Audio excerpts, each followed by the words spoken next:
भारत की आज़ादी में कई वीरों ने अपनी जान की आहुति चढ़ाई है। कई बहादुरों के कारण आज हम स्वतंत्र बैठे हैं। भारत माता के इन्हीं लाडले सुपुत्रों में से एक हैं भगत सिंह। भगत सिंह को आज देश का बच्चा बच्चा जानता है। भगत सिंह का नाम सुनते ही हर किसी का सीना गर्व से चौड़ा हो जाता है। उनकी शहादत को देख हर किसी की आंखें नम हो जाती हैं। भगत सिंह को भारतीय राष्ट्रवादी आंदोलन के सबसे प्रभावशाली क्रांतिकारियों में से एक माना जाता है। वो कई क्रांतिकारी संगठनों के साथ मिले और उन्होंने भारतीय राष्ट्रीय आंदोलन में अपना बहुत बड़ा योगदान दिया था। मात्र 23 साल की आयु में हंसते हंसते फांसी के फंदे पर झूल जाने वाले भगत सिंह के विचार आज भी लोगों के जहन में जिंदा है।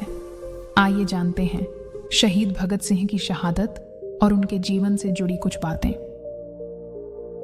महान क्रांतिकारी भगत सिंह का जन्म 27 सितंबर 1907 को लायलपुर जिले के बंगा में हुआ था।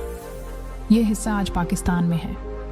भगत सिंह का पैतृक गांव खटकड़ कलां है, जो पंजाब अर्थात भारत में है। भगत सिंह का जब जन्म हुआ तो उनके पिता और चाचा जेल में थे। उन्होंने ऐसे समय में जन्म लिया था जब देश का हर युवा, बच्चे और बुजुर्ग देश को आज़ाद कराने की लड़ाई लड़ रहे हैं। भगत सिंह एक सिख परिवार में जन्मे युवक थे। उनके पिता का नाम किशन सिंह और माता का नाम विद्यावती था। भगत सिंह का परिवार स्वतंत्रता संग्राम से सक्रिय रूप से जुड़ा हुआ था। उनके पिता किशन सिंह और चाचा अजित सिंह गदर पार्टी के सदस्य थे। गदर पार्टी की स्थापना ब्रिटिश शासन को भारत से निकालने के लिए अमेरिका में हुई थी। परिवार के क्रांतिकारी होने का प्रभाव भगत सिंह पर बचपन से ही पड़ गया था। उनकी नसों में देशभक्ति की भावना कूट कूट कर बचपन में ही भर गई थी, जिसके बाद रही सही कसर 1916 में लाहौर के DAV विद्यालय में पढ़ते समय लाला लाजपत राय और रास बिहारी बोस ने पूरी कर दी। उन्होंने युवा भगत सिंह के जीवन पर गहरा असर डाला। भगत सिंह इन दो स्वतंत्रता सेनानियों के संपर्क में आए। उस समय पंजाब में जलियांवाला बाग हत्याकांड को लेकर माहौल गर्म था। हत्याकांड के अगले ही दिन भगत सिंह जलियांवाला बाग गए और उस जगह से मिट्टी इकट्ठा कर उन्होंने इसे पूरी जिंदगी एक निशानी के रूप में रखा। यहीं से उन्होंने अंग्रेजों को भारत से निकाल फेंकने का संकल्प लिया। इसके बाद 1921 में जब महात्मा गांधी ने ब्रिटिश शासन के खिलाफ असहयोग आंदोलन का आह्वान किया, तब भगत सिंह अपनी पढ़ाई छोड़कर आंदोलन में सक्रिय हो गए। साल 1922 में जब महात्मा गांधी ने गोरखपुर के चौरी चौरा में हुई हिंसा के बाद असहयोग आंदोलन बंद कर दिया, तब भगत सिंह बहुत निराश हुए। इसकी वजह से अहिंसा के प्रति उनका विश्वास कमजोर हो गया और उन्होंने उग्र होकर कार्य करने का फैसला किया। भगत सिंह ने लाहौर में लाला लाजपत राय द्वारा स्थापित राष्ट्रीय विद्यालय में प्रवेश लिया। यह विद्यालय क्रांतिकारी गतिविधियों का केंद्र था। यहीं से वह भगवती चरण वर्मा, सुखदेव और दूसरे क्रांतिकारियों के संपर्क में आए। एक समय ऐसा भी था जब उनका परिवार उनका विवाह करवाना चाहता था। इसलिए विवाह से बचने के लिए भगत सिंह घर से भागकर कानपुर चले गए। यहाँ वह गणेश शंकर विद्यार्थी नामक क्रांतिकारी के संपर्क में आए और क्रांति का प्रथम पाठ सीखा। इसके बाद दादी को देखने लिए वो अपने घर आए और यहीं से क्रांतिकारी गतिविधियों में शामिल हो गए। भगत सिंह ने लाहौर में नौजवान भारत सभा नाम से एक क्रांतिकारी संगठन का निर्माण किया था। साल 1928 फरवरी में इंग्लैंड से साइमन कमीशन नाम का एक आयोग भारत दौरे पर आया। उसके भारत दौरे का मुख्य उद्देश्य था भारत के लोगों की स्वतंत्रता और राजतंत्र में भागीदारी।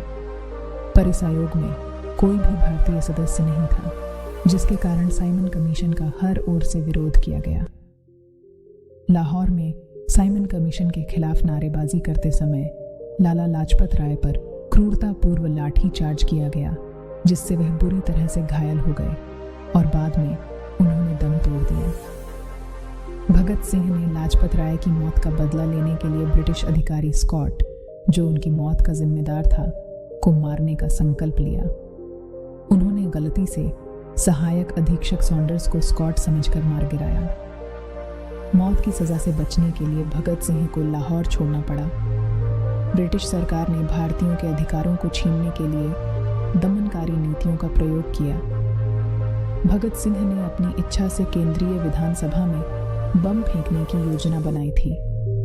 यहाँ पर एक अध्यादेश को पारित होने की बैठक लगाई जा रही थी। यह एक सावधानी पूर्वक रची गई साजिश थी, जिसका उद्देश्य किसी को मारना या चोट पहुंचाना नहीं था, बल्कि सरकार का ध्यान आकर्षित करना था। 8 अप्रैल 1929 को भगत सिंह और बटुकेश्वर दत्त ने केंद्रीय विधानसभा सत्र के दौरान विधानसभा भवन में बम फेंका। बम से किसी को भी नुकसान नहीं पहुंचा। उन्होंने घटनास्थल से भागने के बजाय जानबूझकर गिरफ्तारी दे दी। अपनी सुनवाई के दौरान भगत सिंह ने किसी भी बचाव पक्ष के वकील को नियुक्त करने से मना कर दिया। भगत सिंह ने खुद जेल स्वीकार की।